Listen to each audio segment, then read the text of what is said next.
Welcome to Take Two Radio. We are pleased to bring you interviews with people in the entertainment and music industry, discussions and recaps of the four remaining daytime soaps. That's The Bold and the Beautiful, The Young and the Restless, General Hospital, and Days of Our Lives, as well as various other shows. For upcoming and previous shows, check take2radio.com. That's with the number 2. And you can find us on Blog Talk Radio, iHeartRadio, iTunes, and other streaming apps. Follow us on social media at Take2 Radio, and thanks for listening.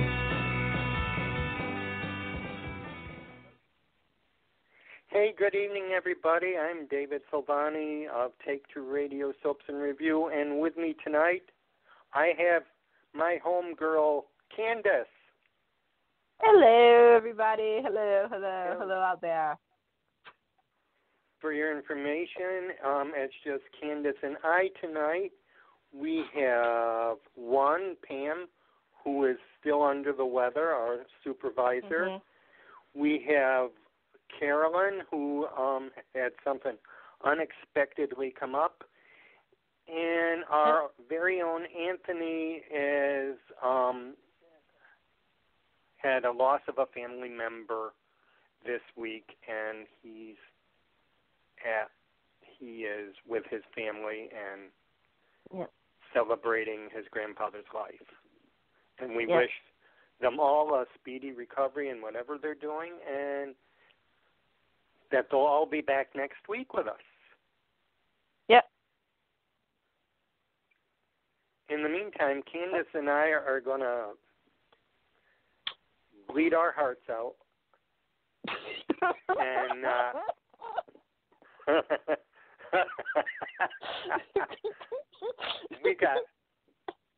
can we do it, Candace? As Bob the Builder says, yes, we can.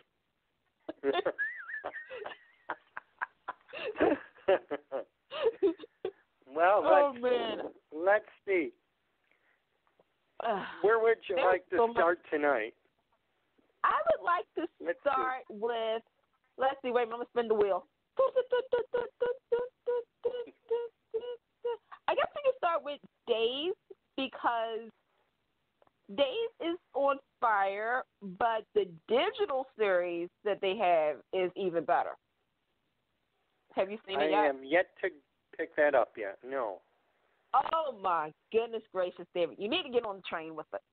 It's the Chabby train. And, yes, I say it like that because Days of Our Lives, as you guys may have heard and may have known, they decided to do a digital companion series to go hand-in-hand with Days of Our Lives, obviously.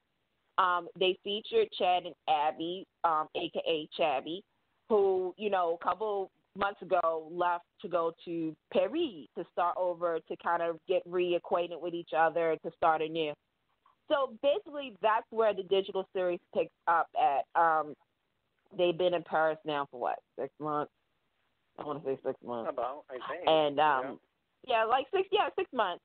And they're getting to know each other. And, the first 3 episodes was released on last week on the Days app.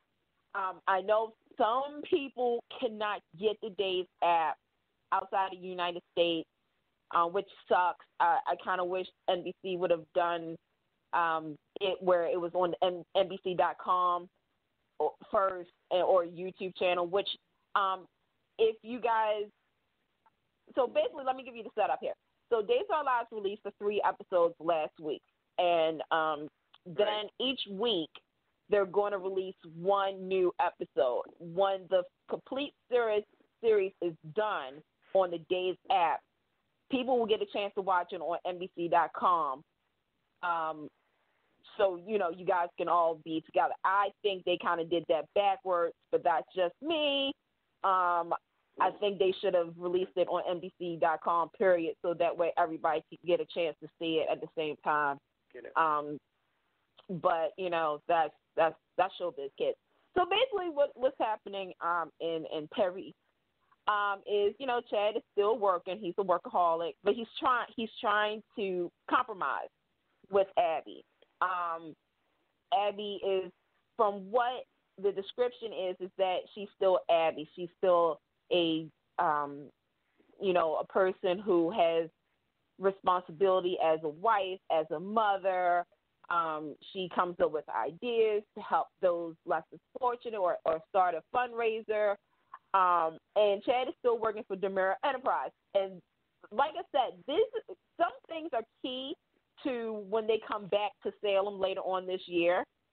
And then we find out, dun, dun, dun, because on regular days we know that Carrie and Austin have divorced. They have. So, yes. So in Paris, Austin's there. And it brings back the history of Abby and Austin, which I completely forgot. I ain't gonna lie. That. Yeah, I brainwashed and I forgot about it. But there was some flirtatious moments. And Chad is struggling, like I said, with the work situation.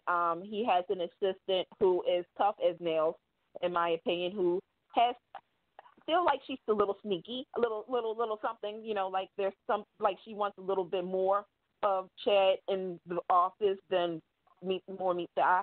And then you have Austin and Abby, because pretty much the first 3 episodes, spoiler alert, Abby is preparing dinner instead of taking out all the time.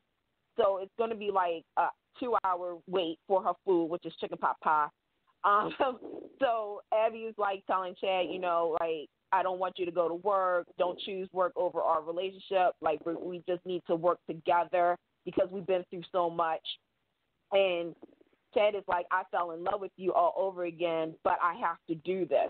So we're at that point where, it's kind of like, all right, they're not as perfect as we thought they were, or we're going to be. Right. And, and then it does leave off with a little cliffhanger on episode 3, where Chad looks at Austin like, what are you doing here? And why are you with my wife? Like, dun, dun, dun. So, yeah, I mean, it's cute. Well, I'm not going to say it's cute. It's interesting because, we know that Days is now taping February of 2020. Yeah. Mm-hmm. Yeah. Keep in mind that this digital series was filmed in June.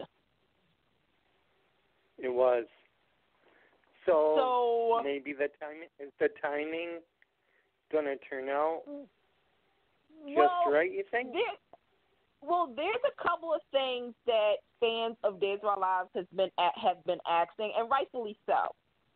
Is that okay? The news of Billy Flynn and Kate Manson coming back to Days was around Emmys, so that was like April, May, April, right? Yeah, right. April. They filmed this in June. It is now August. So the release date was August 1st. So for them to put together these quick, and by the way, they're not no 30-minute, clips. They're like 8 to 10 minutes. Well, one of them is 11 minutes. So it's not like it's a whole show. But for them to come up with some new material and have it on within 2 months.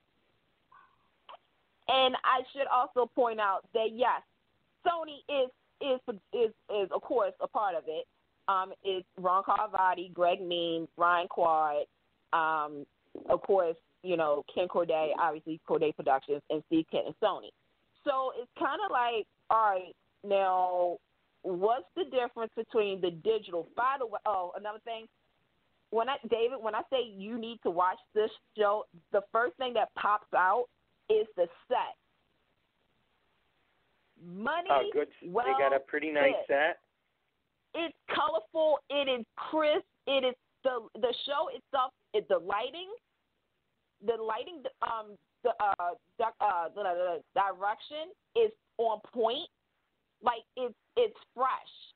And not only that, they have the overlap of like the footage of Paris that they use for the transition of story.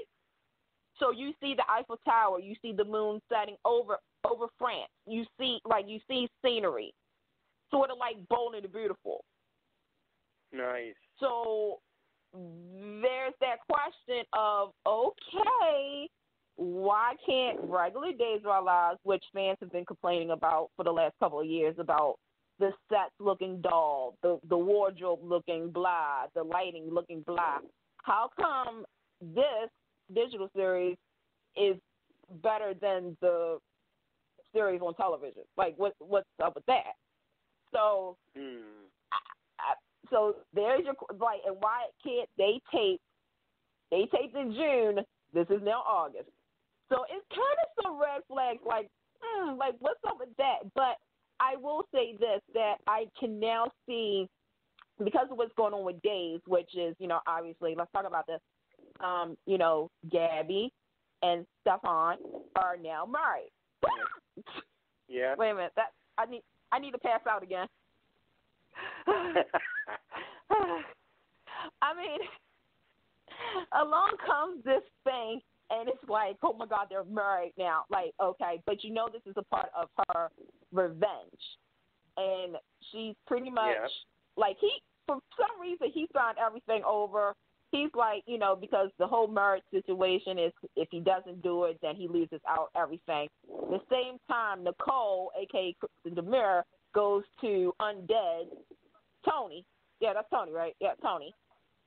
And although I'm not convinced. I'm kind of questioning that myself, too, because I'm like, wait a second. Something isn't Tony adding wouldn't up. do this.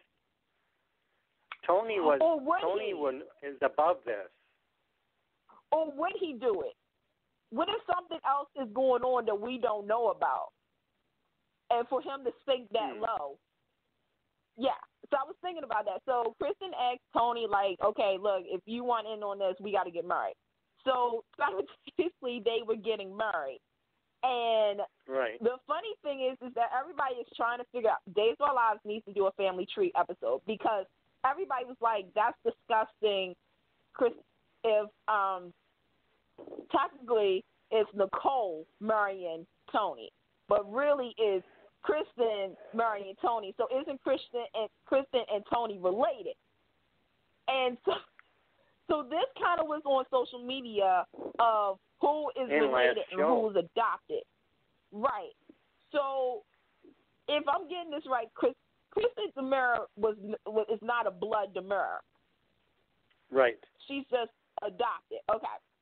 And Tony and Andre, now this is where it gets confusing at.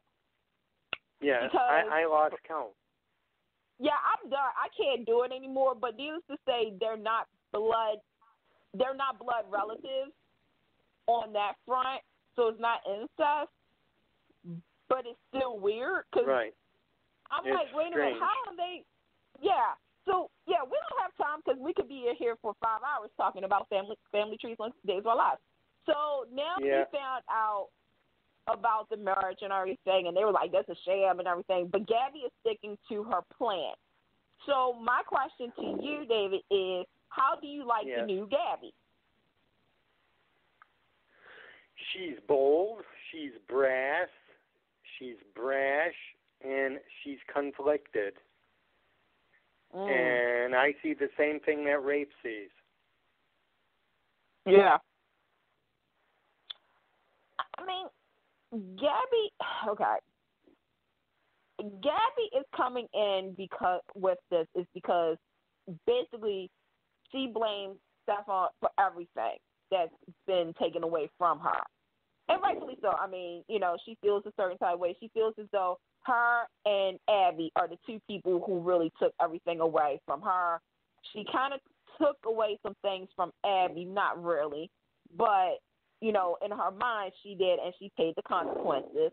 And now she looks at him and it's like, okay, you know what? I'm going to take you down. You're going to be the person. You don't think I'm going to do it, because I'm most likely not, somebody that would come in and destroy the whole DeMille family. But here I am. And her and Brady are working together. And, there was one scene this week, spoiler alert for those who didn't see the whole week yet, where she's looking at Stefano's picture. And she said, hi, Daddy, and everything. And I was like, okay, now, Gabby, now you're getting a little too full of yourself, because I can see that her plan may backfire. Either two ways. She's already got feelings for him. She already has feelings for Stefan, and Stefan has feelings for her. But half of me thinks one person is playing the other person. Like, I think he's playing Gabby in the sense of, okay, I'll do everything. Yeah, I think he's acting like the puppy dog, but really he's plotting and planning. And she won't know what's going to come. You know, like, she thinks she's right now, she's the queen of the castle, but reality is like a ticking time bomb. It's like, tick, tock, tick, tock, tick, tock, until something happens and she's not prepared for it. Do you sense that? Yep, and he's going to get off of those charges eventually. Mhm. Yeah. And oh, go ahead. Yeah. That was. Yeah. I think, and I don't know how long it's going to take, but she's going to ride it as much as she can.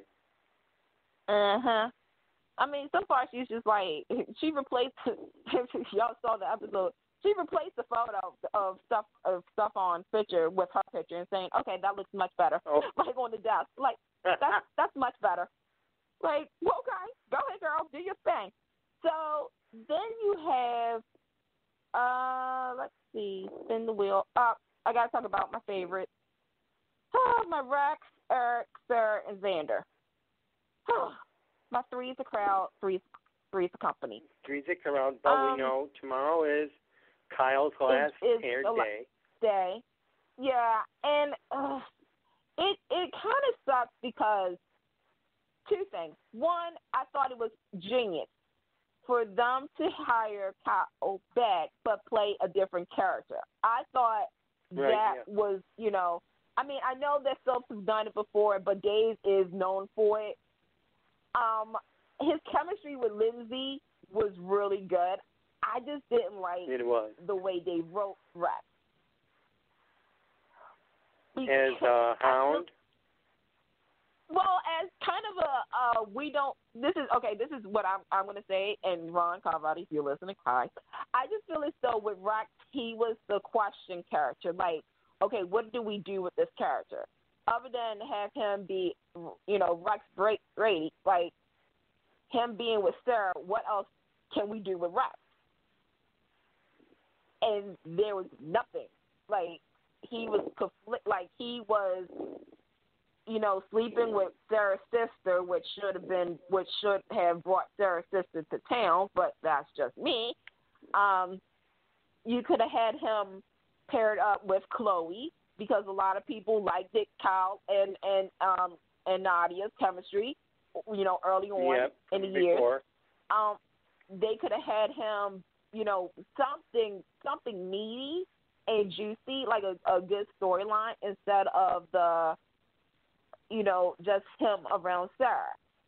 So, and it's sad because I know Kyle Lowder. Look, obviously we all know Kyle. We know, and we know he can act. But I just think this was, in my opinion, not a good character to have. Like, it just didn't have no direction, which is sad. He wasn't. Maybe he wasn't fleshed out too well. Yeah, I mean, the thing is that everybody who, when they had announced that he was going to be Rex, the first thing I thought of was the Alien Twins, the Gemini Twins. Y'all remember that storyline. We don't want to talk about it, but, you know, that was the first thing I thought about. They were genetically altered children. Right, which, yeah, okay. That's just the weird part of it. But it's just like there was such in my opinion, missed opportunities for storylines that I thought that he could be in a part of. But, you know, it is what it is. It's really sad that, you know, Kyle's leaving, but I can't wait to see his movie A Mermaid for Christmas later out this year. I think that's when it's coming out later on. Yeah, obviously it's coming out before Christmas, probably on Amazon. And I'm starting a campaign real quick. That Kyle Lowder goes back to Bold and Beautiful. I love you, Jacob Young, but I understand. But Bold needs a Rick, and Kyle Lowder, you were good as Rick Forrester. Okay. That's all I got to say about that. Okay. So then you have Sarah. Now, here's the interesting thing, because many people thought that Rex was going to be the one to break Sarah's heart. No. Sarah and him was having a moment, and Rex said, "I love you," and Sarah was like, "I love you too, Eric." Eric, classic. And what? I mean, she wasn't dreaming. She wasn't dreaming about Eric. No. She wasn't. It just rolled off the tongue. So Rex was like, "What did you say?" And Sarah was like, "I can explain." And Rex was like, No. He was like, You said Eric. And she was like, "I have feelings for him." Yeah. So then Eric comes home and he sees Rex sitting in the dark, and after he turns off the light. And Rex starts putting two and two together, like all the times that, you know, him and Sarah was supposed to hang out, and then all of a sudden Eric comes along, and Sarah is so happy to see Eric and wants him to join, you know, their little whatever they're doing. And Rex like, "I just realized that my wife is in love with you, and you're my brother, and you didn't do anything." So, yeah, they kind of got into it, too. Mhm. Let me ask you, okay, and then, of course, real quick, then you have Xander. God bless him. Right. Because he is head over heels in love with Sarah. Oh, yeah. Like, he is so gung-ho about Sarah, like he's singing her praises. He told Maggie, "I'm in love with Sarah," which I'm like, okay. Oh, my God. Yeah. He is just like a big St. Bernard puppy. He right is. He really is. He is just so, like, because I don't think, like, he, you know, like, he's been, you know, seduced and you know, stuff like that, but he's never really, in my opinion, never been in love the way he's in with Sarah right now. Like, he really cares for, and then when he, I think this was either today or yesterday's episode, I think it was today, where he sees Sarah, and Sarah's all, you know, pouty and stuff like that, and the first thing he says is, "Where's Rex at? I'm about to beat him up. I'll get him." And Sarah's like, No. I told Rex I was in love with somebody else. And Xander gets all excited because he's like, finally, I knew you would come to your senses about us. And Sarah is like, no, I'm in love with Eric, not you. And you just can see the disappointment on Xander's face. So, David, my question is, dripping with like the whole celebration just dripped right from him. I would say, but who do you think is the right person for Sarah? Is it Rex, Eric, or Xander? The right person for Eric. For Sarah. For Sarah. Let me see. Well, you know,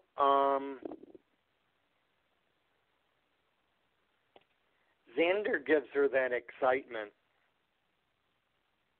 Right. Eric provides the safety and the comfort. And Rex is more like, I don't know, probably the least one that you'd want, knowing what has happened with him. Yeah. So she's going to be conflicted between what's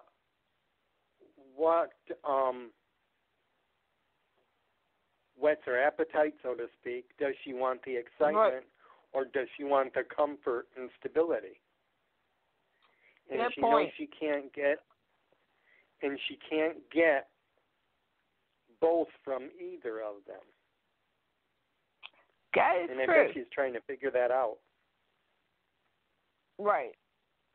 Because, I mean, I like Rex and Sarah. I did like Rex and Sarah for the simple fact that they're two good-looking people, and they do they kind of did balance each other out in the first beginning part when they first came onto the show. But now they really have set up a good kind of a triangle between Xander and Sarah, which was unexpected, and Eric and Sarah, which I was rooting for from jump. Even when Lindsay Godfrey had announced that she was coming to Days and she was playing Sarah, I was like, okay, Sarah and Eric, yeah. I'm all for it. But again, this is one of those things with Ron Carlivati is that he's like, okay, I'm going to test this out first and see how you guys may like it. If you guys don't like it, then we're going to wait a year to fix it. Yeah, pretty much. Mm-hmm. And that's what happened with Sarah and Xander, because you would never have thought Xander, of all people, being head over heels in love with somebody. Like, normally it would be like a Kristen Demir or, Eve, type person that you would think could be like, or Gabby. Somebody more like, not saying that Sarah's not headstrong, but, she's not, like, she wears her heart on her sleeves too, but she does a better job covering it up. She does. And sometimes just like the other day, the stain appears on the sleeve. Yeah. I did feel bad that happened that way. Yeah. I was thinking, I thought he was going to be killed off myself. Yeah. I thought Xander was going to rub him out or something. Mm-hmm. But I wonder if he'll be back. Would they bring Rex back? I actually thought that they were going to have Rex and Chloe, because there were some scenes where Chloe and Rex, they kind of like, as a fan thing, they was like, okay, we're going to give y'all this scene.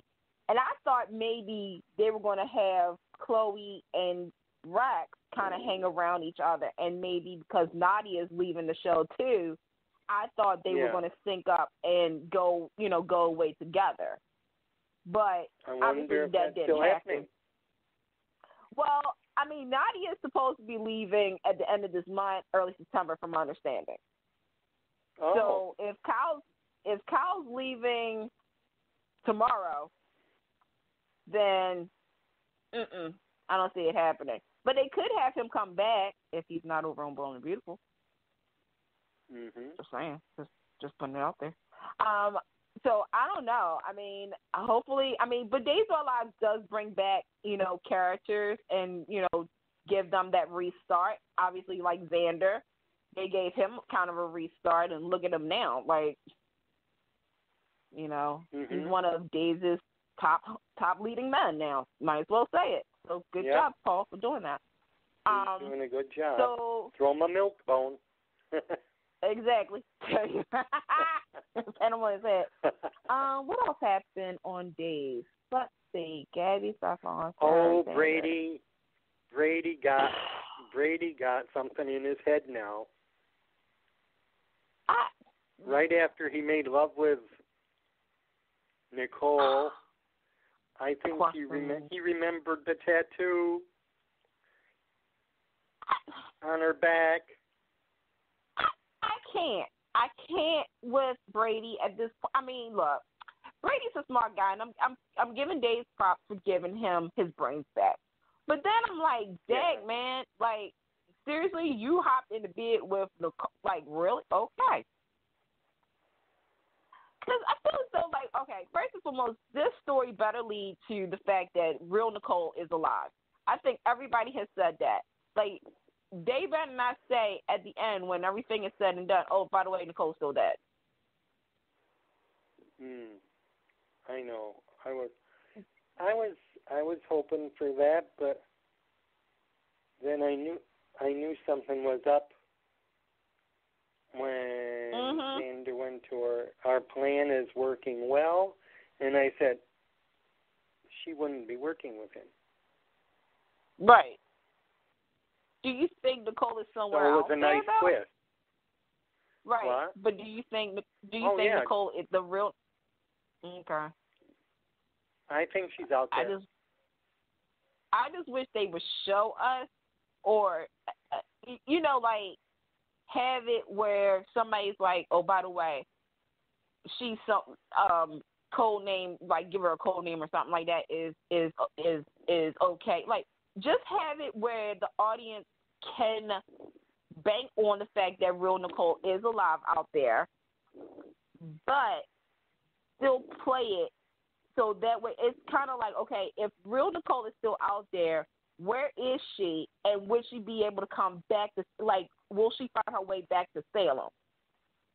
Because I seriously think that's what's going to happen, is that when all this is said and done, and hopefully the storyline is going to be ending soon, that it's going to end with Nicole the real Nicole being in Salem, while fake Nicole is running around, and real Nicole has to deal with the consequences that fake Nicole did. Oh, Lord. Did that make sense? Now, there is drama for you. Right. Because Nicole, the real Nicole, won't know what fake Nicole has been up to, and she would get it. She would get a backlash from Brady, the Damaris, Eric, and even if possible, if she's still around, Chloe and Maggie. So, and even Gabby. Well, Gabby's the Damaris, so yeah, that counts. That would be interesting to see. It would. Yeah. I would like. You're welcome, Dave. I'd welcome her to come back. Right. I mean, granted, Ari is doing her thing as fake, as being both, being fake Nicole, okay, because he's doing good. Stacey Leduc is doing a great job too. I like both of the women's strengths in the storyline. It's just, to me, this is where it needs to start wrapping up, because Days' reset, and I always say this, is coming up real soon. And usually their reset is around September, October, when they reset storylines. Yeah, usually. Hence why some people are coming back, I think, to kind of close out stories and to, start anew. Because that would definitely have to be, that would have to be a story right there, is if Nicole is when this, like, towards now, they need to start wrapping it up, but give us the answer, is Nicole still alive or not, and where is Nicole? Because that would set up a whole new story arc right there.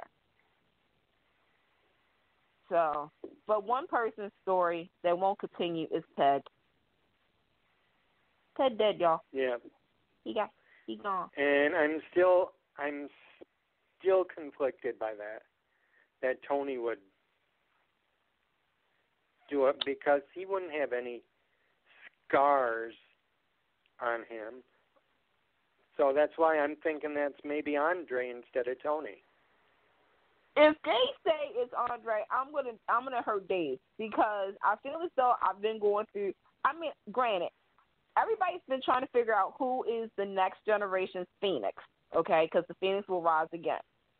So if it is Andre, then okay.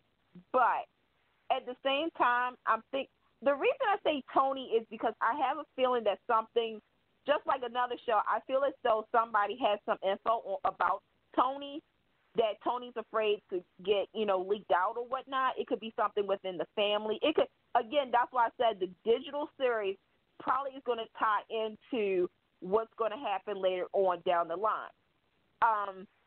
Yeah. It's just, to me, I would hope it is Tony for the sake of fans. 1, 2. We want to see him. I want to see Tony and Anna. Obviously, that's why I said, like, I have a feeling that something is going on. That Tony is just like, okay, you know what? I'm just going to go along with it for the sake of argument. and whatnot. But I mean, I feel bad for Hope. I love life. do. I love life. I mean, this is why I said I wanted to bring back Aiden. I understand what he did, but Aiden's still alive, I think. No, wait a minute. Yeah, he's in jail. Ted You was a good bring guy. back Aiden? I want to bring back Aiden. Yeah. Yep. I want Daniel Crossgrove back on days. Yep. Only reason is because, all right, I enjoyed, obviously, like everybody else, Bo and Hope. And, I get it, Right. They, at that time, had only one option, and that's to kill him off, the greatest love of your life. Okay. So then you have the second person, which was Aiden, and I feel as though they ruined Aiden big time. Like, Too quickly. Hope and Aiden had fans.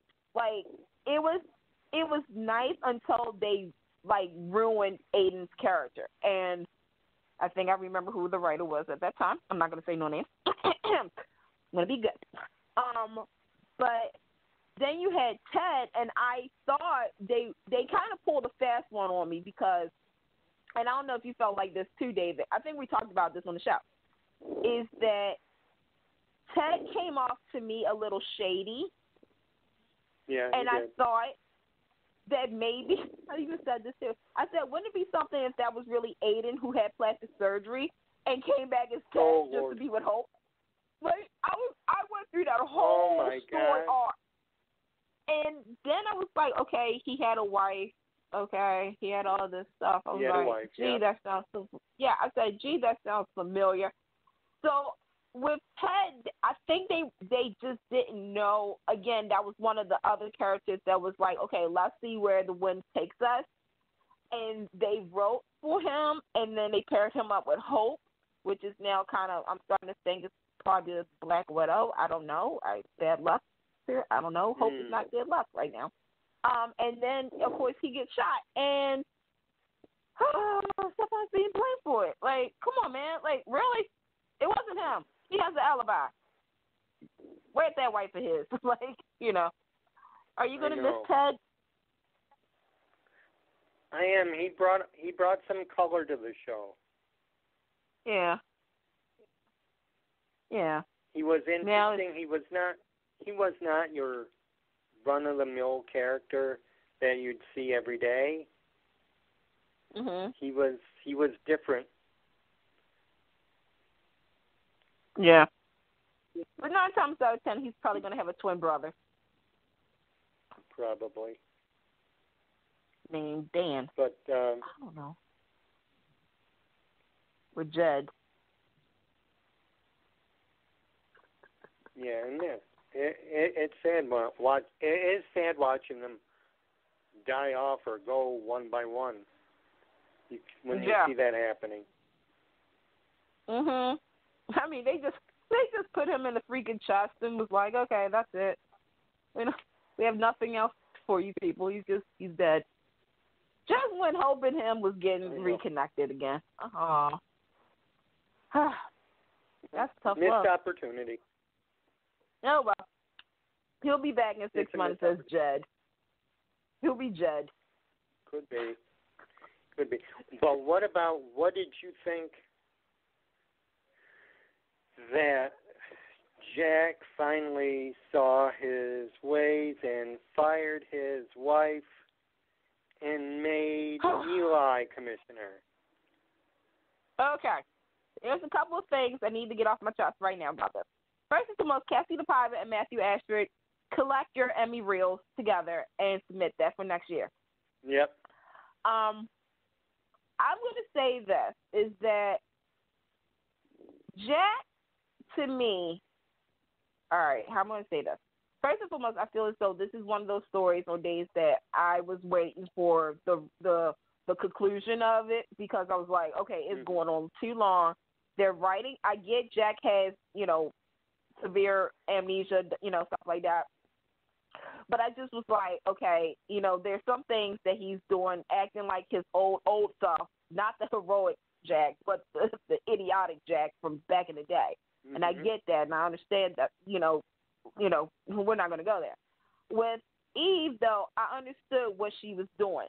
Jack was her possession. In other words, I know everybody is like, okay, we can't stand Eve, but I actually understood Eve's whole point of view of this whole thing. It's like, all right, one, yes, her daughter was killed. Okay, here's the thing. She cannot live, she feels as though the person who was responsible for her death should also kind of feel a backlash and not get this quote-unquote warm reception from everybody. Because that's what she sees Ben is like, okay, Ben is a serial killer. Regardless if he had a condition, he still killed people. He killed my daughter. He killed, what was the other girl's name?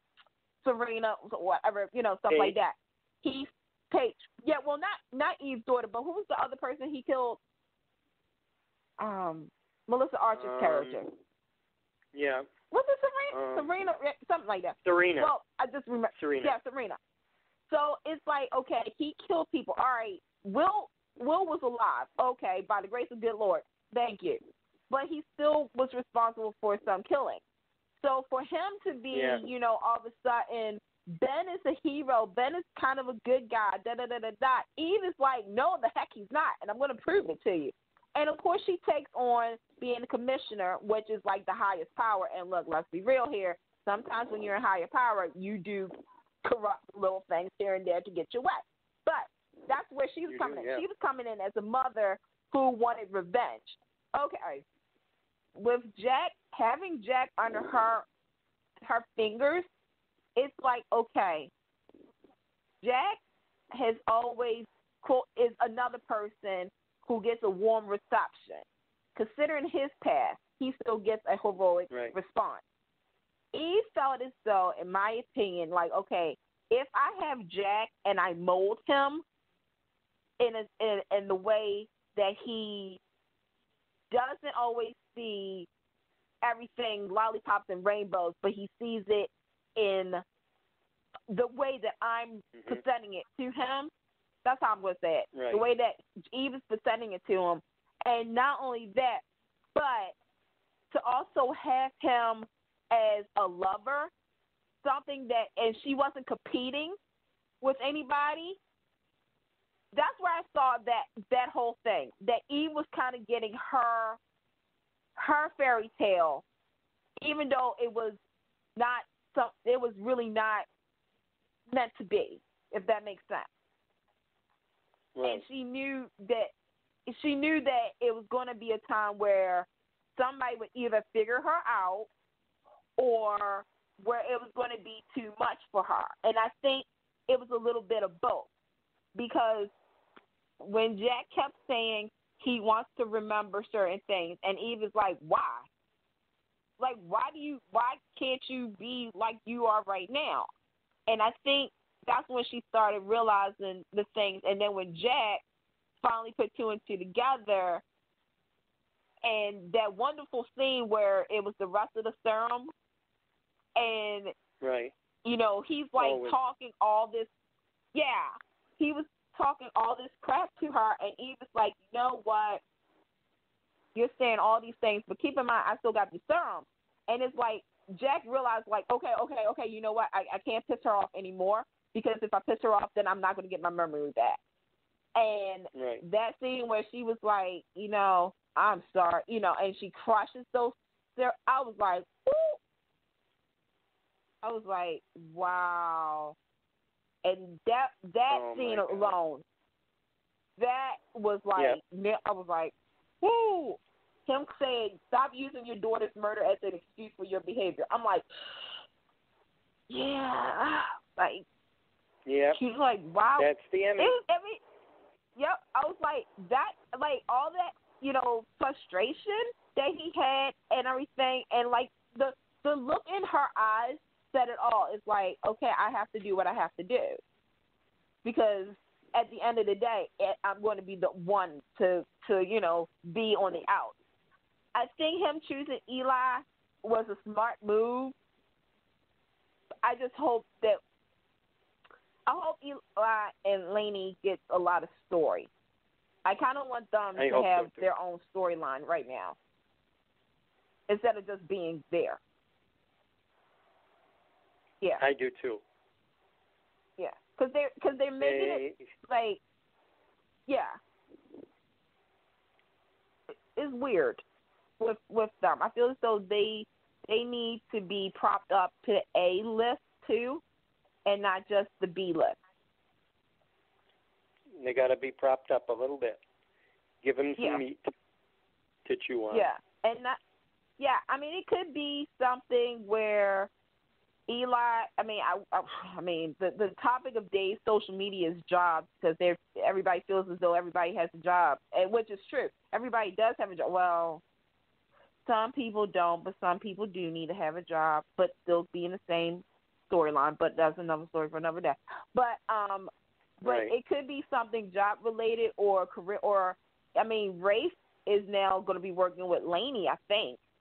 So it could be a setup for a triangle, maybe. Oh, yeah. But then again, we got Jordan coming back, so. Oh yeah. So, do you think there's any chance for Rafe and Hope? I mean, I'm gonna be nice on the show because I don't want to offend anybody, but I would not put them back together, considering the fact that I would like to see. Okay, the thing is, to me, Rafe needs a little bit more growth in his character, and I know he's a cop, he's a good guy, and everything like that. That's fine. But I just feel as though we need to have him out a little bit. Like, have him be a father for a change, like to a real kid. Not to somebody else's kid, but to a real kid. And have him, like, really like, I don't know, like I feel as though with Rafe, he is, who did I say he's like? He's a little bit like Max Scorpio, but Max Scorpio light. That's how I said it. Max Scorpio like light? Max Scorpio light. Like a lighter version of Max Scorpio. You know how like they have pancake syrup, but it's light, or orange juice light. Yeah. Mm-hmm. Yeah. That's who I think Rafe is. It's like he's a good guy, but he needs something. Like I didn't mind him and Sammy. Yeah, I didn't mind him and Sammy. I really didn't. I was okay with Sammy and yeah. I mean, I think that's what it is that if they pair him up with Hope again, it's going to be a dull situation. I mean, they did call them NyQuil on social media, so I'm just pointing that out there. But, you know. Maybe if they bring in Johnny DeMira. Maybe if they bring Johnny DeMira into Salem. If they bring Johnny in, that would be interesting. I think I actually want Jordan and Rafe for right now, just to give Rafe some spice. And then if down the line they decide to, like, kind of have Hope go through that whole stage where, you know, maybe become Princess Gina for one day, I don't know. Then we can try again with Rafe and Hope. But for right now,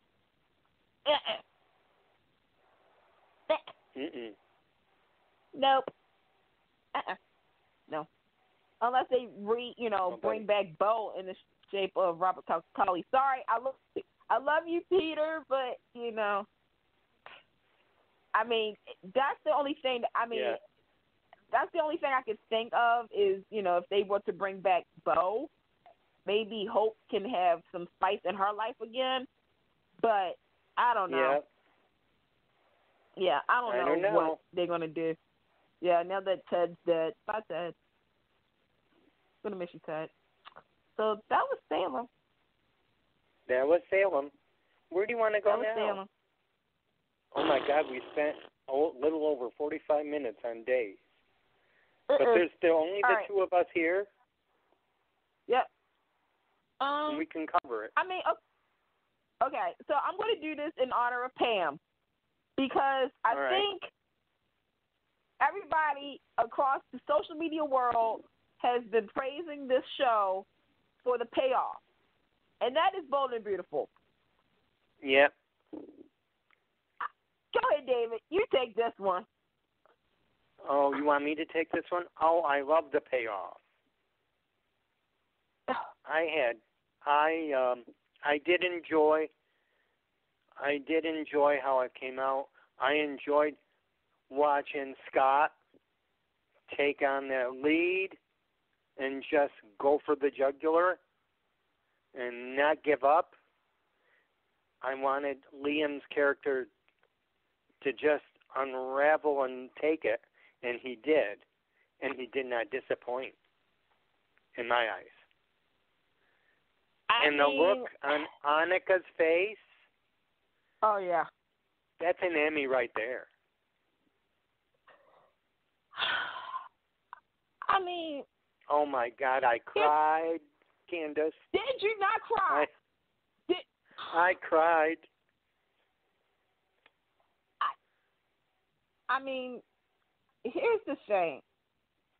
And I said this so many times, is that Bold and Beautiful is that soap that they will do something to irritate fans. But then it's like, if you just hold out, there's going to be a great reward at the end. And with this storyline itself, it went all over the place. I kept saying it was like a Lifetime movie regarding Thomas' involvement. But I was like, they haven't, if you really think about it, there hasn't been, I mean, obviously General Hospital is doing it, but a real, baby storyline that would bring all the families together because, and now I get what Bradley Bell has said, when he said this was going to affect every single family on the show, from the Forresters to the Spencers to the Avant to the Logans and whatnot. And everybody couldn't really, put two and two together until, everything starts falling into place. You're right. Anika Noel deserves her Emmy nod next year. Whether they put her in lead or supporting, this girl needs to be a nominee. Scott Clifton, who had to defend himself regarding this storyline and his character on social media. Again, folks, this is just a TV show. Scott Clifton is a three-time Emmy a three-time Emmy Award winner. He's a father. He is a husband. He's a goofball ever since General Hospital.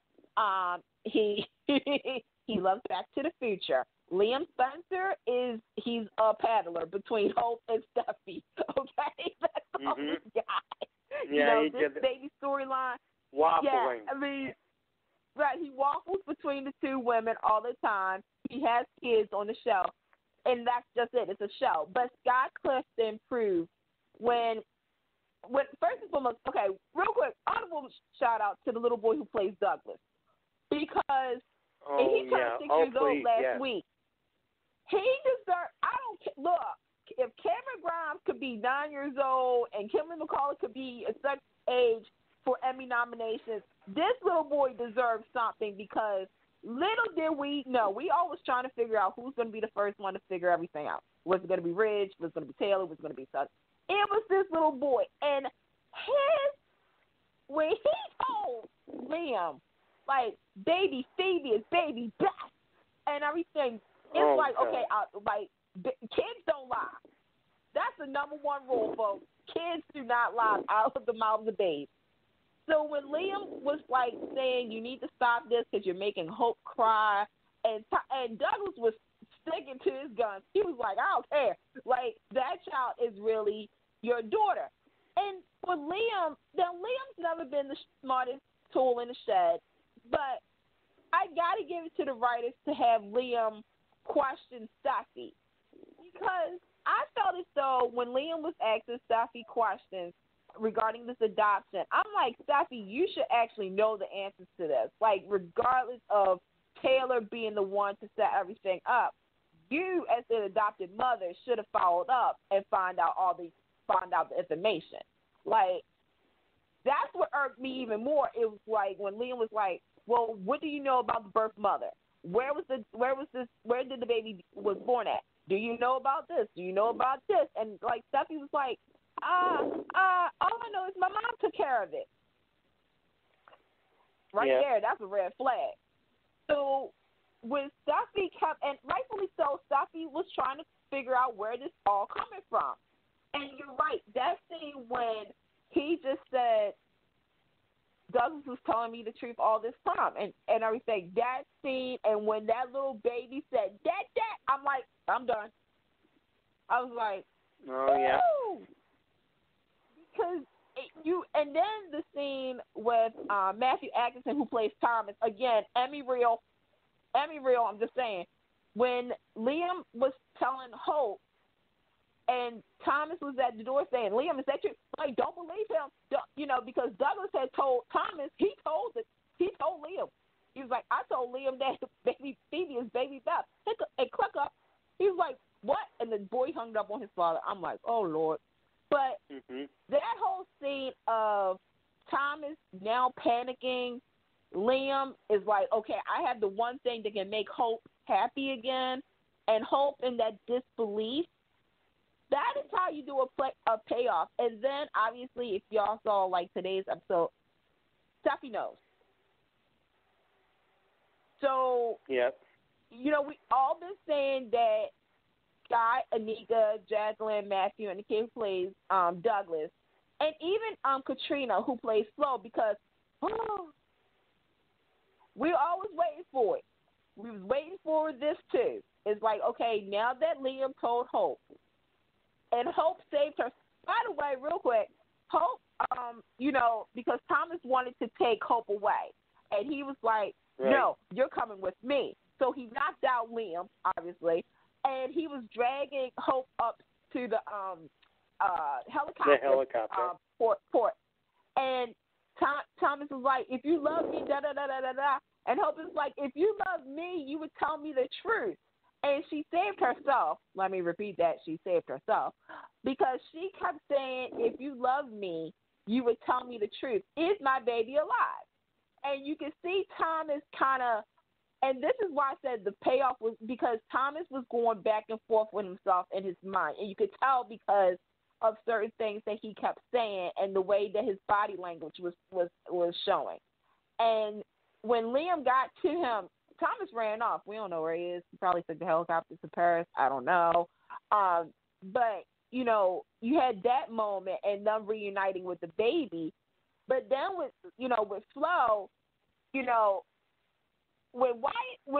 the thing is that when Liam had bust Flo's bubble, it says, tell me the truth. And Wyatt is like, what? What are you talking about? And Liam is like, act Flo. And Flo is like, kind of, she knew this was going to happen too. And then you had Flo, Ridge, and Brooke, and Shauna. Again, folks, why doesn't Catherine Kelly Lane doesn't have an Emmy? Beats me. Don't know. But she deserves I don't know. And that was a little I wouldn't say heartbreaking for Flo because I really was like, you got it coming. But I felt bad for Ridge and Brooke. And this is why I say this storyline is such an umbrella storyline. Because you have Brooke who is like, is that baby my granddaughter? Is that baby my daughter's child? And Flo, who, Brooke walked on her with open arms when she found out that 52%, DNA test is just 52%, folks. She, walked on her with open arms, invited her in with the Logans and stuff. And for her to do all this, Brooke is like, I'm about to get you. And then Ridge is like calling the meeting of trying to figure out, like, what's going on. And Flo outed Reese. And just when Zoe was coming in, that was so funny. Zoe's just coming in getting blindsided. And they was like, did you know your father did this? And, of course, they're like, Zoe's like, and Flo is like, you might as well tell them the truth. So then you get Xander, and they all finding out that, everybody knew. And Ridge is like, you know what? You guys going to you about to pay for this. because that was wrong for what y'all did. Like, you guys knew about it and said nothing. So you have Steffi who's finding this all out, and this is why I said, like, you know, this isn't a team Steam, which is Steffi and Liam, versus Team Lope, which is Liam and Hope. This story is the fact that two women were robbed, in a sense. Hope was robbed of the first couple, like, pretty much, you might as well say a year of her child's life. Steffi is robbed because she's losing a child that she's grown attached to in a year. Liam is, and this is interesting because if you guys remember when Liam first held that baby, he's like, I feel this strange connection to you. And Steffi said, well, you can be her father too. Yeah. But I feel as though, like, Liam is going to try to, like, Liam, if anything, Liam has been there for that child since day one, but just didn't know that that was his biological daughter. So it's like, okay, is Flo going to get, like, who do you think, David, deserves the worst? Flo, Reese, Thomas, or Zoe? Regarding the worst? Xander for knowing. Yeah. Reese needs to pay for it because he's the one who switched him. That's, I don't know, that's sort of similar to kidnapping almost. Right. I mean, and he's high up on the pole where he knows he really shouldn't have done that. Yeah. As a physician, he shouldn't have done that. He should lose his license. I don't know for how long that is, but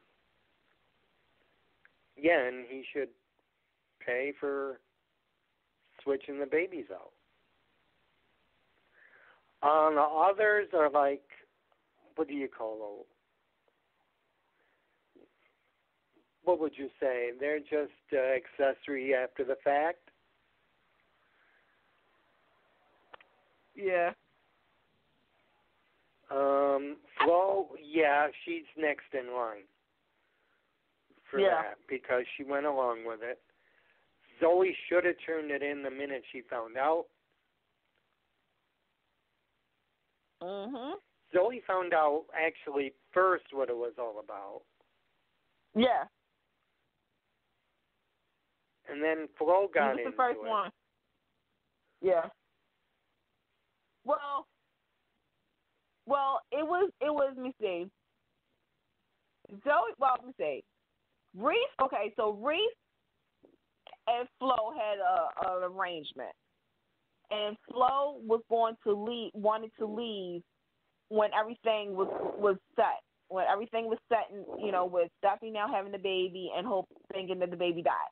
She wanted to leave with Reese, but Reese told her no. So you had Flo, like, still, like, stuck, pretty much. He, like, abandoned her.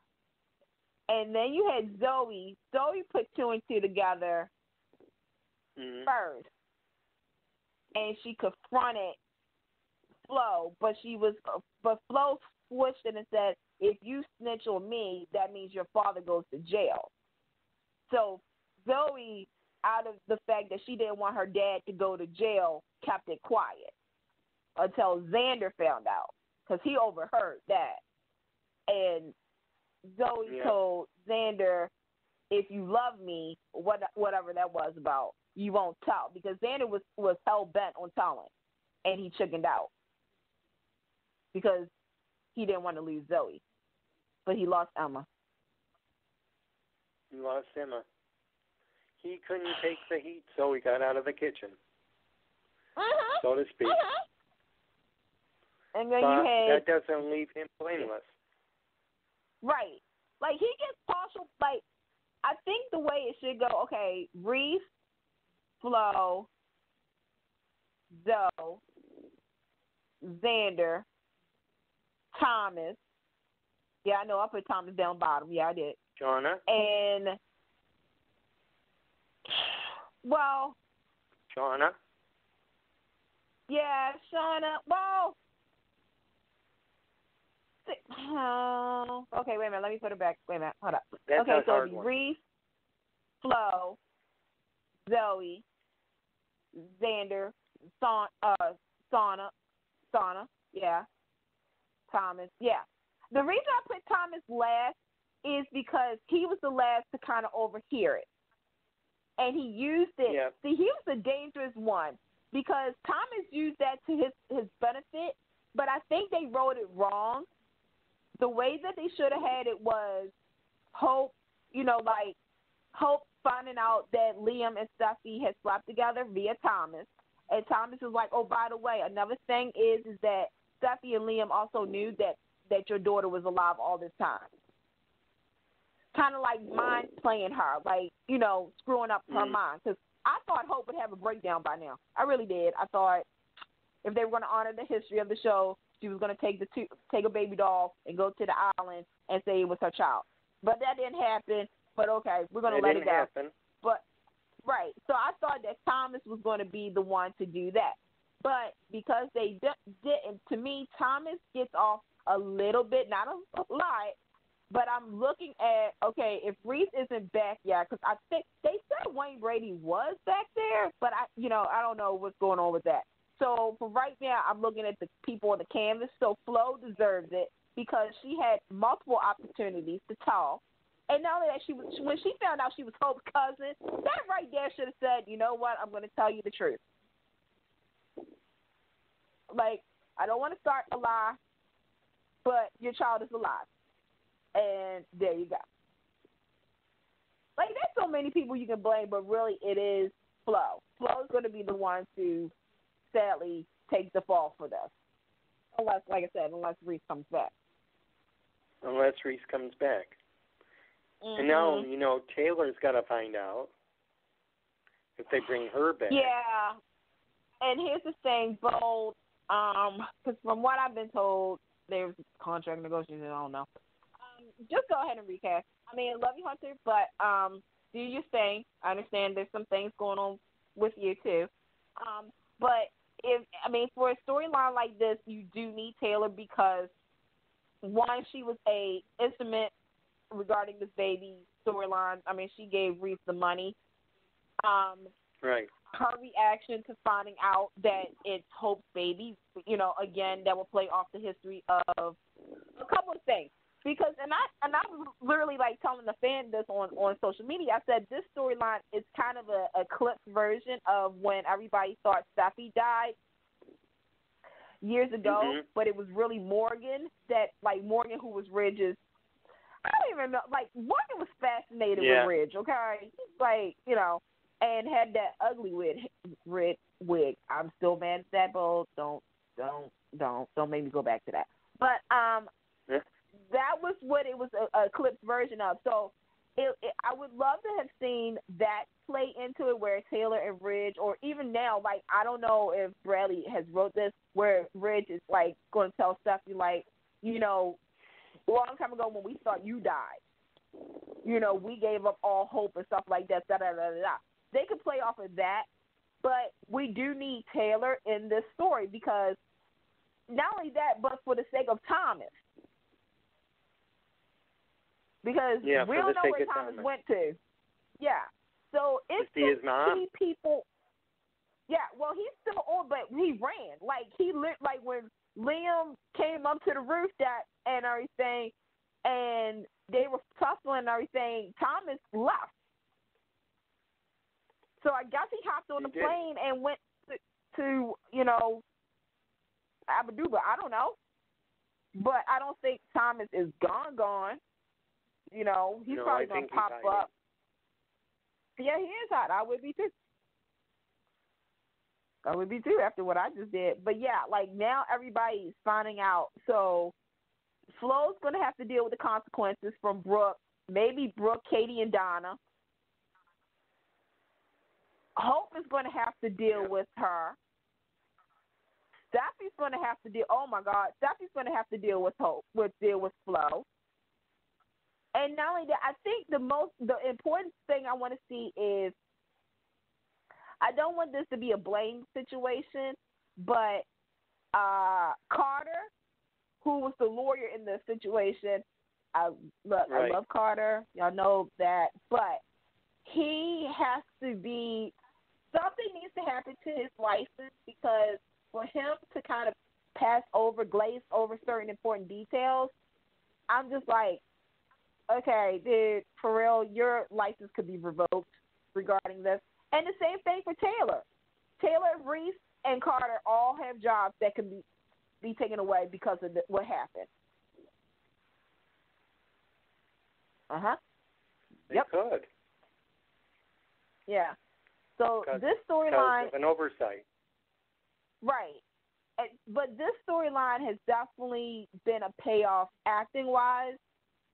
Again, when you have this supervisor producer of Bold and Beautiful tweet and say, normally I don't tweet anything about this, but like Scott Clifton and then, having everybody else saying like Anika Noel and Jacqueline McCann, like, say what you want about Bold, but Bold does deliver when it's time. It may take a while, but this is why because there's been times where it's just like, Lord Jesus. It's like, I know everyone who's complaining. Everyone who's complaining that says everyone's finding out little by little when is Hope going to find out? When is going to find out? Everyone's waiting for the day she finds out.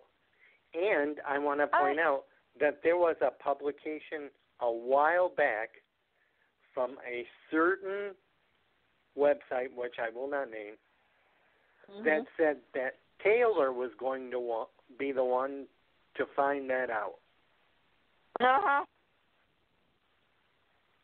But see, you know what? Bold and Beautiful also plays the fans with spoilers and rumors because, and I'm thinking about this, Bradley Bell has said in an interview that the viewers won't find out until like November, December. Yeah. We all know like November is sweet. And then at the recent fan event, fans had asked, and he was like, "Oh, it's going to be sooner than later." And then like Scott Clifton posted a picture on Instagram early, like a couple of weeks ago, of his black eye, like that Liam had a black eye. So it was kind of like, wait a minute, hold up, what's about to go down? And Bold, like I said, sometimes they will say one thing and do something completely different to make it, more soapy. Now, I know that website too, and I think because of what, quote unquote, is going on between Bold and Hunter, I think that's where they kind of like retool the story a little bit, like to, say, oh, wait, you know what, instead of her, we're going to have this person find out. So, if that was the case, that's still fine because the payout, again, is like an umbrella storyline. And it is connecting to every family member on that, all the families on the show. So I can't wait to see what happens next. I just hope they don't go back into the same pattern of, granted, Liam and Hope did get an annulment because of that. So, and Thomas and Hope are now married. Or are they? Well, here's the thing. If Carter said to Hope and like you have a certain amount of days, but like this is Los Angeles, so we're gonna pretend that it happened. So their marriage is annulled. Because in order for Hope and Thomas to get married, she would have to have she couldn't still be married. Because if she is still married, then she would be breaking the law. Yeah, that's true too. Yep. I watch a lot of court TV. Unless there was a crossover that we don't know about. Yes. Unless the last in time. Sure. She didn't wait too long before it. She didn't wait too long before the ink dried. Well, think about this. This is Bold and Beautiful. This is Bold and Beautiful. it wasn't long ago when Steffi and Liam was married, and then Hope and Liam was married, and then literally 3 weeks difference, maybe. I don't know, but that's the big thing on Bold and Beautiful right now is that the truth is out, and now it's the fallout from all of this. And Flo, I feel for you. I really don't, but just know that I don't even got anything to say for you because you really dug yourself. I mean, Wyatt even got mad. He was like, "What? Like you're not the woman that I fell in love with." And I was talking to the TV. I was like, "Well, gee, you think why? Because considering that you said that you were in love with her since high school, but you've had all these other girls with you." I'm like, "What? Okay." All right. That was the only complaint that I had he with gives Wyatt. Up too soon. Yeah. Wyatt gives up I'm too like, soon. you dropped Sally for Flo, and now that's another thing that I want because I saw somewhere where it says Sally and Wyatt have a discussion and Wyatt apologizes to Sally, and I was like, you know what? If I was Sally, I wouldn't take it. No, I'd have a hard time. Right.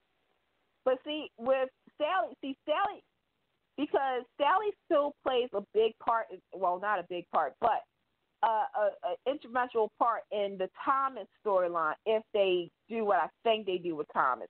Because Thomas is not, first and foremost, Bold, don't you dare say Thomas has a tumor. I've said this repeatedly. Do not say this boy had a tumor because if you do, then I'm going to tap out. You can still have an organic storyline where he has been dealt with a lot and he's done a lot. But if anything, Thomas and Sally still can have a connection, considering the fact that they fell in love 6 months ago, 6 months when she came to town, and then all of a sudden they had the greatest love story of all.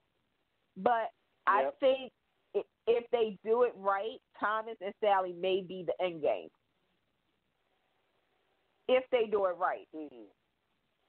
Yeah. So we'll see what happens. If they but do it right. For right now, kudos to Bold because they came out of where fans was just like, you know what, we can't deal with the show right now, to being like, oh my God, you got to tune in. If you don't catch it, you're gonna miss something. That's how it's been. So kudos. Yeah. By the way, I also realized, Bold. I also realized what you did. By the way, you can use this for your reel too. They always do this for their reels. Like, okay, best show. This is a nominee for best show, best writing, best acting. Got you. And best directing. I'm like, okay. Okay. So, let's see. All right. So, next up, we got 45 minutes, believe it or not. Oh, okay. We're going out. So, just do Young and the Russells. Let's just get this over with. Painful. Let me rip my Band-Aid. Oh, my God. Okay, Young and the Russells. Okay, positive. Gotta think positive here. Oh, crap. Okay, you want the positives of YNR? Yeah. All right. I'd say, oh my God, I'm stymied, Candace. I can't think of a positive. Maybe because it's hot, but I think it's cooled off a little bit. How about that? There's fire. The only thing that's good is that some things aren't really adding up for me. Right. Do you want me to try to help you with this? Chelsea, for one, you would think that she would be happy to have Adam back after all that they've been through. Right. And to have Sharon in that mix now doesn't seem to make sense. Okay. I see. I think maybe it should have been switched. I think Melissa should have come back a little earlier than she did. And Victor have her go talk to Adam instead of Sharon. Because Sharon wasn't in it when he was back right. last time. Right. So I feel like the corners have been moved. Mhm. I'm trying to make it. Mhm. Do you? I feel as though we've gone back in time. That's how I feel. Like, I was listening to you and I was like, okay, the first thing obviously is the whole, Sharon, Adam, Nick, Chelsea thing. And the thing, my big issue, the positive. I'm going to say the positive. First and foremost, again, Mark Grossman is doing a dynamic job as Adam Newman. I must give him that credit. It wasn't, I'm assuming it wasn't an easy task to come into the role of Adam Newman, but he is carrying it very well. He's carrying it very well. Okay, that was my only positive. The thing is that the roles have been reversed. I feel as though Chelsea, who, a year ago was a con artist who hit Sharon upside her head, who lied to Nick about the paternity and rolled out, all of a sudden has become the rainbow fairy. Like, nothing she's done is even being accounted for. I feel as though with Sharon, we've made so much progress with her, and now it feels like we're going backwards with her. Mm-hmm. I understand, Sharon and Adam, mutual friends. I get it. But for her to kind of go back into the I'm Team Adam, everything Adam does is right, I'm like, are you serious, woman? Like, you, of all people, know that Adam can be a con himself. He knows how to play people against each other. So for you to kind of forsake some things, no. She is now like the Chelsea in this storyline. So basically, the personas of Sharon has kind of gone into Chelsea, and Chelsea's persona has gone into Sharon. Okay, with that being said, Nick and Chelsea, I am sorry, fans, I get it. I understand they're good-looking people, but really, let's be honest, they're boring. There's no chemistry whatsoever. And I saw what Josh said, saying that he really wanted to tell this story this time around because Adam wasn't around when the first time that Nick and Chelsea, hooked up. And that this, having Chelsea between the two brothers, and I'm like, that would have made sense. But see, my problem with that is that when the first time Nick and Chelsea, because I recall when they was talking about it, and it made sense, but it, some ideas are left better on paper than on TV. This was one of them. Yeah, this was one of them. The idea of Nick and Chelsea, especially now, considering, because I'm convinced, all right, look, Josh Griffin, I get it. You don't want me to remember the last 5 years. Okay, I won't. Let me just go back into my time portal, go back 5 years, and whatnot, because I feel as though that's what he wants me to do. This whole Nick and Chelsea thing, I'm not buying it. Her now saying, I'm giving up my con life. I've finally done my last con. I got, because her dead husband left her $5 million in the savings account. And, she's like, oh, my God, what am I supposed to do? I guess I'm going to use it for the greater of goodness. And I'm like, Lord. And then, I feel bad for Nick in the sense that, again, Christian is, okay, everybody brings up Dylan. And I say this all the time. That child was a baby, so he really won't remember Dylan as being a father for, those many moons. But he's going to remember Nick. And the thing is that I even said this to the TV. I need to stop talking to the TV first and foremost. I know that's so weird. But I looked at Nick and I was like, you know what, Nick, this is karma. Because you took away Faith, you took away that baby from Sharon and Dylan.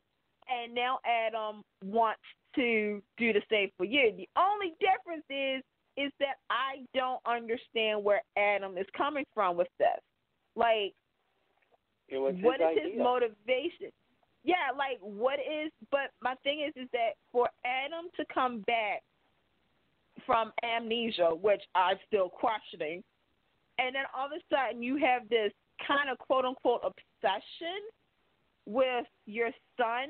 Like, I get it, it's your son, but you and Nick, like, to me, Nick could have sat down with Adam and say, look, da-da-da-da-da-da-da, we made a decision, da-da-da-da-da-da, and, you know, I can still have you a part of his life, but I want to wait until I'm ready to tell him that, you know, you're the biological father. I think it was kind of, like, messed up in a way that Adam did tell Christian that he was his father, but it was honoring history. I got to get, okay, that's a positive. I give Young and the Restless credit because when Adam was very young, and he didn't know Victor was his father, they bonded over soccer. So it was kind of a nice throwback that they did that. I still with this whole storyline of the whole Nick, Chelsea, Adam, Sharon, I don't really get. I knew that they were going to head that direction when Sharon and Ray broke up.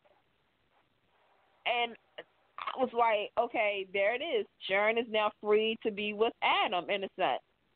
But there's so many questions as to why are they acting like this?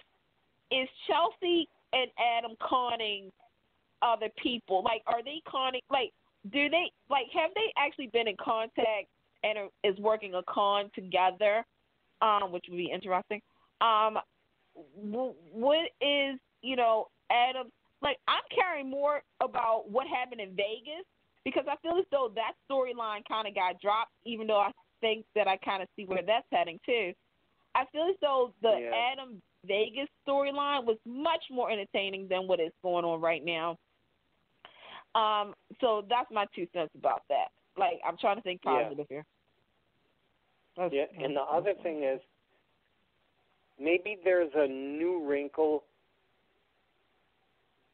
to this with what if this time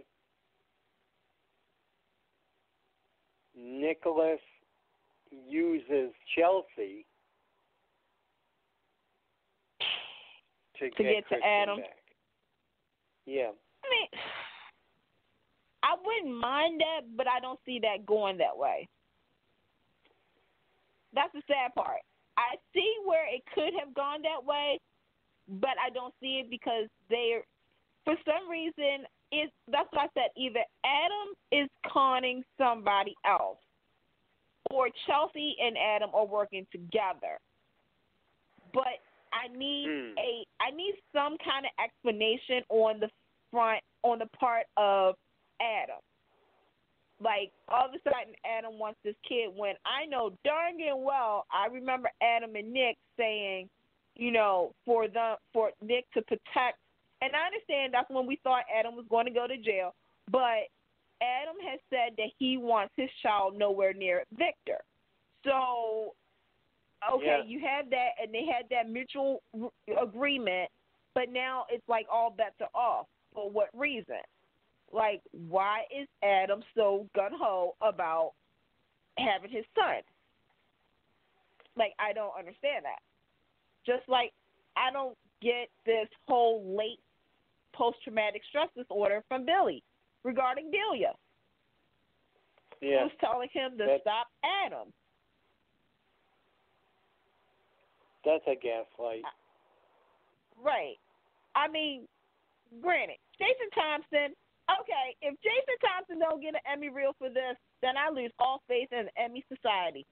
Because even though the story has gone every which way, I'm still enjoying it.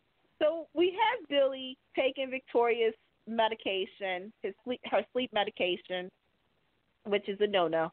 And he's waking up at the Chancellor Estate. and he's seeing and hearing Delia. It says, "Stop Adam." Yep, saying, "Stop Adam. Daddy, I'm lonely. Daddy, please help." And Billy is freaking out. Mm-hmm. So, do you think? Okay, because this was in our chat too. Our chat when we talked. Right. Do you think it's Adam? Who do you think is doing this to Billy? Or do you think Delia is trying to reach from the greater beyond? No, because we were talking about this. Remember on that last show where your phone dropped? Yeah. Oh, yeah. So Anthony and I were we were picking that up after your line dropped, and we are both in agreement that he is being gaslighted, and it is someone who's not yet on the canvas, and it's someone that you really we're all really want to see back on. Yeah, I think it's the same person you brought up to Pam.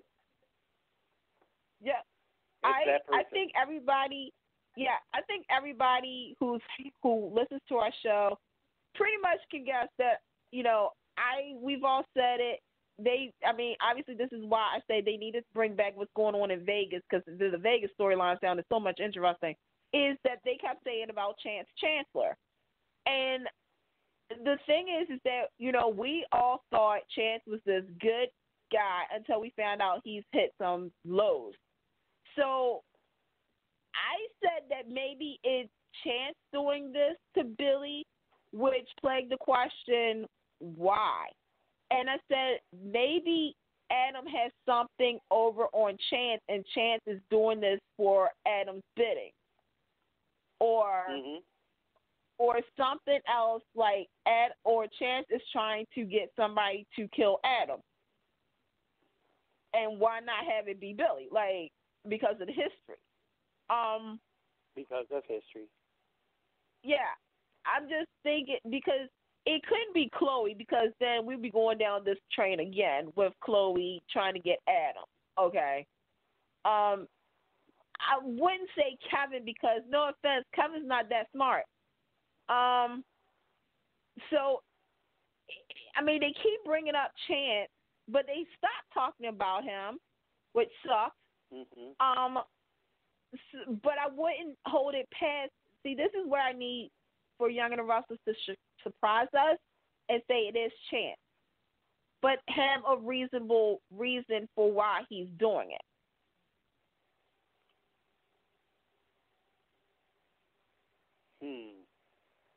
Yeah.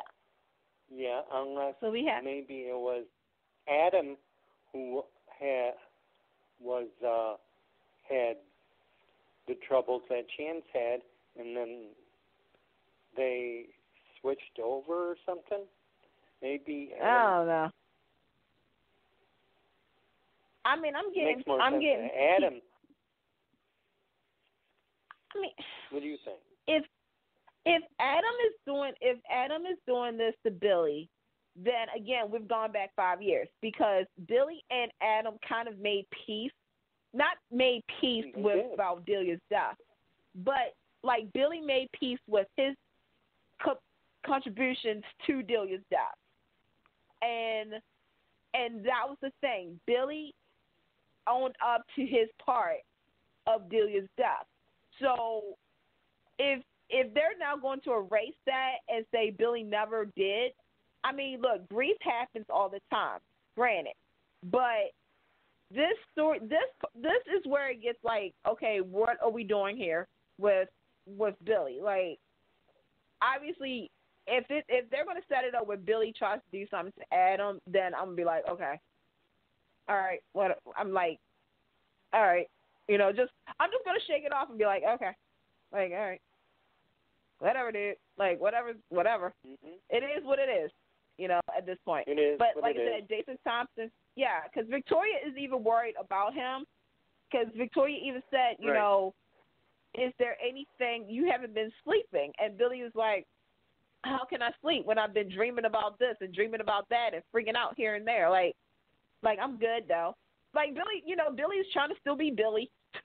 Like, okay, I got this. I'm all right. I'm fine. I'm great. Like, okay. Let's see. Oh, I know another positive. I figured it out. Okay. We always say that each soap you turn to the next generation to see who's going to be the next one of these characters. Like, who's right. going to be the next Victor Newman? Who's going to be? I think I officially found the next generation of Nikki and Ashley. And it didn't take long for me to figure it out, obviously. Summer is the new Nikki. The new Victoria and new Ashley? No, the new Nikki and Ashley. Oh. Remember back in the day they yes. used to say Abby was going to be the new Nikki because, the whole Beckett Harris storyline. But I really thought about it, especially this week, actually, with the reception, what was it, the engagement party or whatnot, with Kyle and Lola, when Summer and Abby was going after it, And, there were some things that Summer said about Abby. It was like, you keep going from one man to another, da-da-da, you sleep with all these people.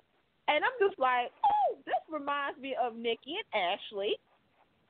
And then, the fact that Summer she's such, I know she's been through a lot, and I know a lot of people are still waiting for that bomb to drop of her sleeping with Billy to be aired out. But Summer is one of those girls who she is handling her own. And she reminds me of Nikki in so many ways now. I'm like, okay. Abby is Ashley's daughter all the way. There are certain things that she does that reminds me of Ashley, and I'm like, okay, that right there, I give it to them for setting it up.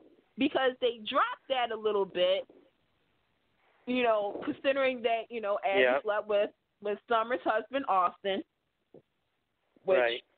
That was messed up. But yeah, I mean, I'm looking at them, so I guess we can talk about Kyle and Lola real quick. Yep. Are you excited?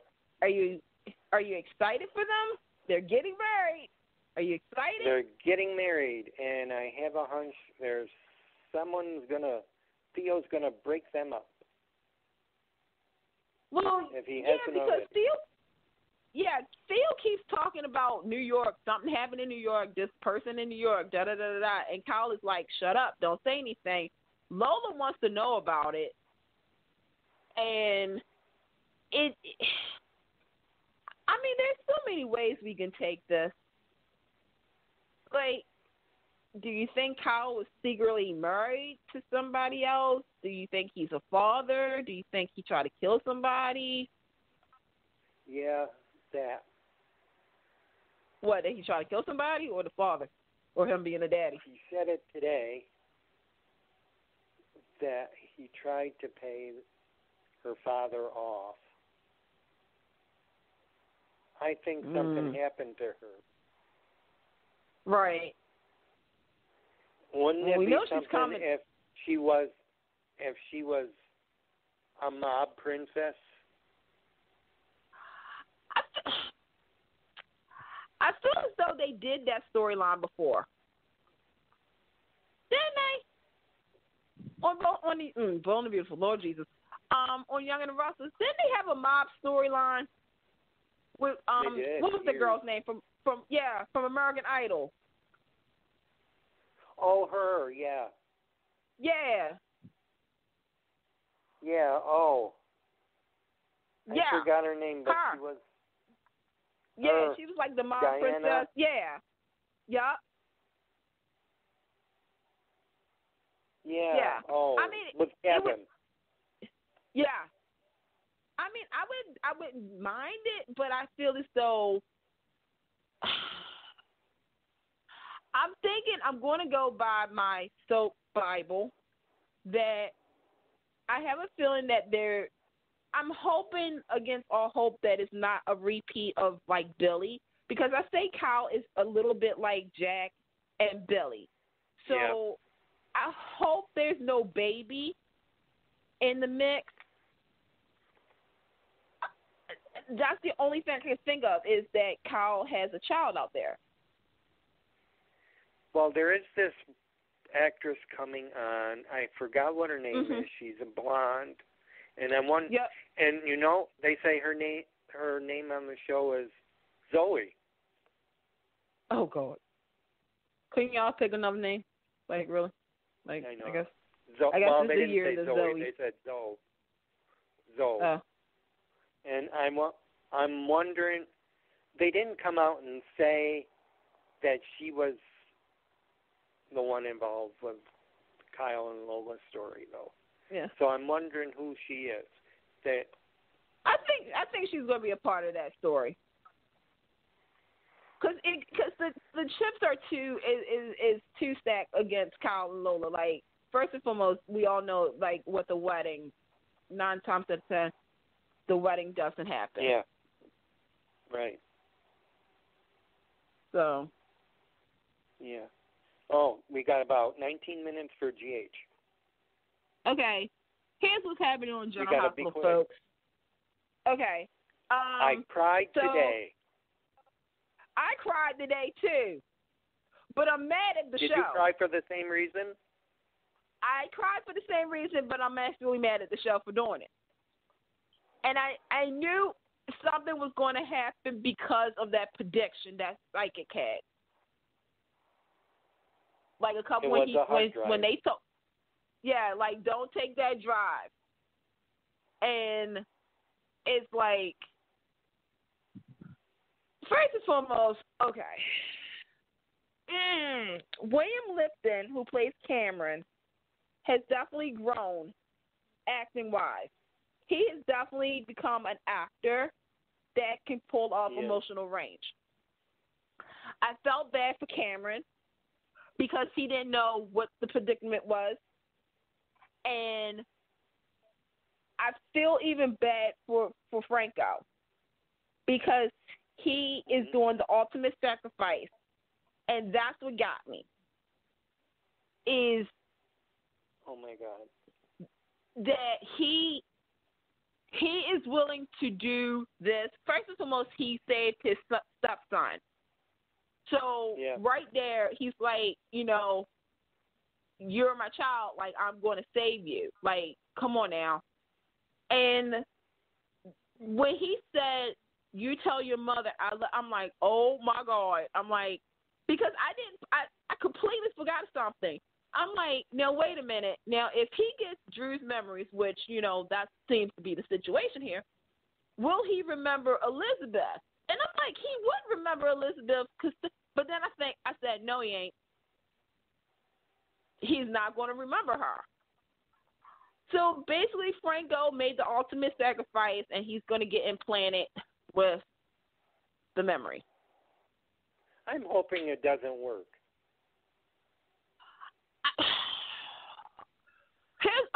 Here's what we know. Billy Miller's last air date is the 26th. I'm hoping that they don't do. I mean, here's the thing. It's probably going to happen because of what that psychic said, or because it won't be. It's going to be a mission. Yeah, when she told Elizabeth, you hang on to him because he may not seem like himself. That was the one thing that the one psychic said at the wedding reception was, you hold on to him tight, especially when there's times that he's not going to feel like himself. And then the second time that Franco got the prediction was, don't take that drive. So you knew something was coming because of those predictions. What I'm thinking is, and I'm hoping maybe, is that it does wipe out some of his memories, like the last couple of years, but he has a mush memory. In other words, he has some memories of Drew, but he also has some of his Franco memories, but he won't remember Elizabeth. or something like that. Yeah. Because if they pretty much kill off, like, let's say they wipe off Franco and they now have Roger playing Drew, that, yeah. I mean, this is where I'm getting mad at General Hospital because, technically speaking, this storyline could have happened 5 years ago.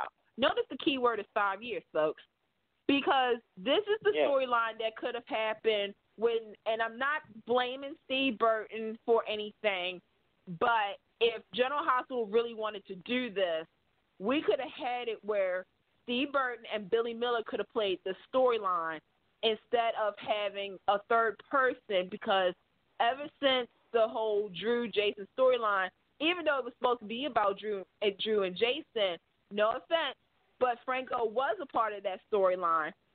And I just feel as though to separate, you know, that it should have been the twin storyline first. Like, it could have been Drew implanted with Jason's memories or Jason implanted with Drew's memories or something. Because now I feel as though now that Billy's getting ready to leave, you're finally going to do the storyline that has been 5 years in the making. And it's kind of like, I want to see what happens to Franco in the sense that, okay, he's now being implanted with the memories. And I want to see, of course, Becky and Roger do their damn thing. Sorry for cussing, regardless of the storyline. Okay, but I just wish this storyline would have happened many moons ago. Then you have Sam, who, once again, a year later, finds herself in a predicament where Jason comes and rescues her, and I'm just like, okay, whatever. So, you know, it's a tough storyline, but like you said, I cried today when Franco had said, you tell your mother that I love her and I will find my way back to her. Because I think he even knew what this meant, what he was about to do, his sacrifice. You know, and like you said, well, this gives me a clean plate. You know, everybody thinks of me as a murderer, a rapist, and all that stuff. And I'm like, whoa, and then I start thinking about, okay, besides Cameron, who has to witness this, talk about a traumatic experience. You have Elizabeth. You have all these people who are going to be entwined in this storyline. And then you got to think about Scotty. Yeah. I don't know if the show was thinking about it, but I was thinking about Scotty. God. This is going to hurt him. Because that would be, yeah, because that is his son. And, you know, I just hope this story plays out in a respectable way. That, and I know that, you know, this is a soap opera and stuff like that, but the logic behind it needs to be reasonable. So yeah, it does. Yeah. What do you think? But he was, just like I said on the last one, it should have. This part should have been played out sooner to get Drew back in the Shiloh mess and not be the topper of it. Right. I'm wondering though, if they had done it already and just added it in that part. Maybe. I don't know. Because I was really trying to think how they could have done this. And not only that, but there's a key person that's missing in the storyline, and that's Billy Miller. Like, hello, he's Drew with Jason's memories and his own memories technically too. And then again you have Jason, who is, like, to me, I just feel as though there was such a missed opportunity, and it's going to, and the question everybody, well, now I guess I'm getting my answer, is when they had said it, they said, do you want the show to recast Drew or do you want Steve Burton? And I think I said this too. I said, might as well let Steve play both versions because, you know, he could pull off like a David Canary. He could do a Tony Gary. He could, you know, have the same actor play different roles. But now it seems like Roger's going to play the Drew. Because of the surgery, and he was run over by the car, so I can't. True. I mean, stranger things have happened on soap, though. I'm just saying. You know. That's true. It is a soap opera. Right. So now we're going to have Roger, I guess, playing Drew, and it better not go on no more than 6. I'll give you 7 months, Frank. Frank Valentine, I'll give you 7 months for the story to play out. Because this is pretty much going to be your fall sweeps, your November sweeps, and then your 2019 going into 2020. So by at least April, before your renewal, you know, if ABC renews the show, hopefully they do, because we want all the soaps to stay on the show, on the network, then they need to, you know, do something wild with this.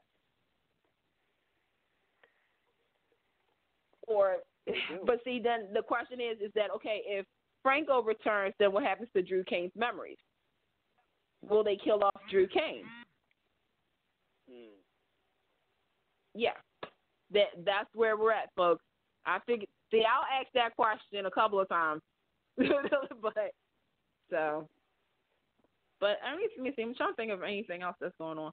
That's the major story right now on General Hospital is this whole brain memory transplant mapping game. That seems. It's heartbreaking to watch. It is. Yeah. I mean, the acting is on spot on. Yeah. Because you realize how Cameron now. You think about it. Cameron is losing a stepdad, because of this. Yeah. Because of the sacrifice. And Cameron's going to have to live with that. Like, okay, I shouldn't have. Like, somehow I feel as though Cameron is going to blame himself. Yeah, and he's going to blame himself for this.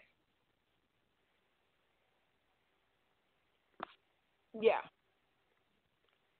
See, General Hospital, I figured it out too. Just like Bold and Beautiful. I see what y'all did. Y'all waited till August because y'all know this was midway through the year to start doing your Emmy reels. Aha! Aha! I see. Okay, yeah. Yeah, so far, sense, I guess. Yeah. So we need a little. You need a little bit more? We need a little bit more. It should have happened sooner. Yeah. It just should have happened sooner. But this was. I love watching the acting, and Cameron was making me cry. I cried with him. Oh my God.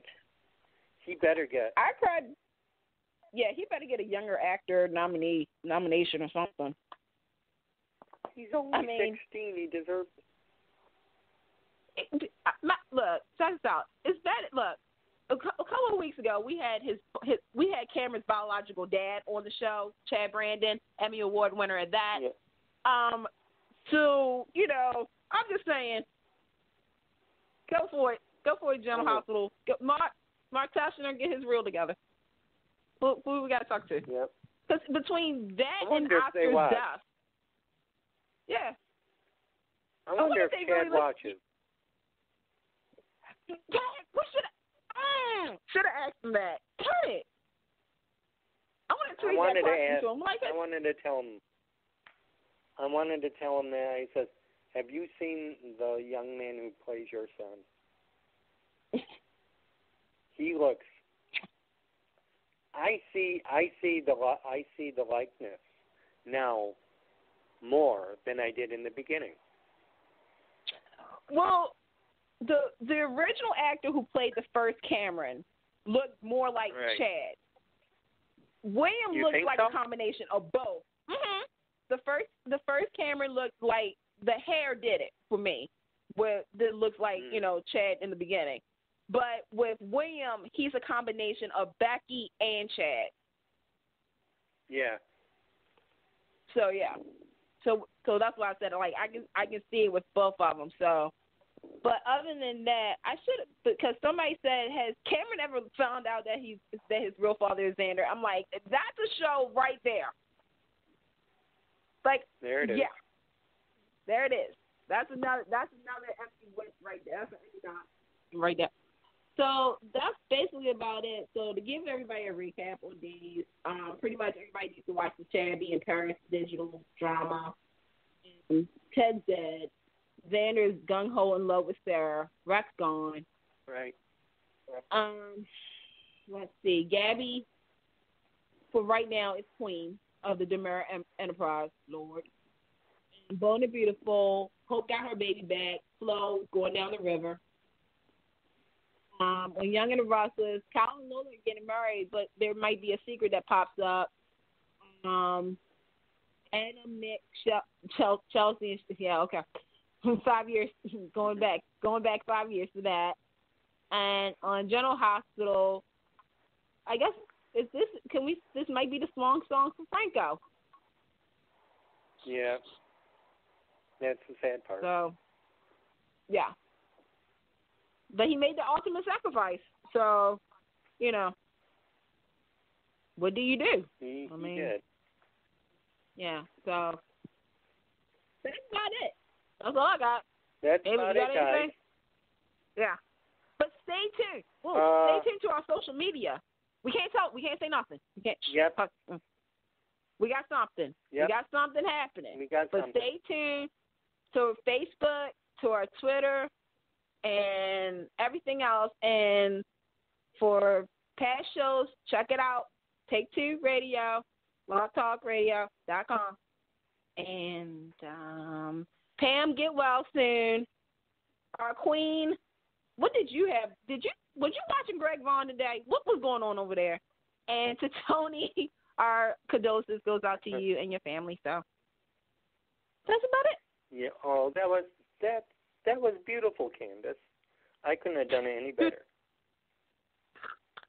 Well, I'm the big mouth talker on the show. No.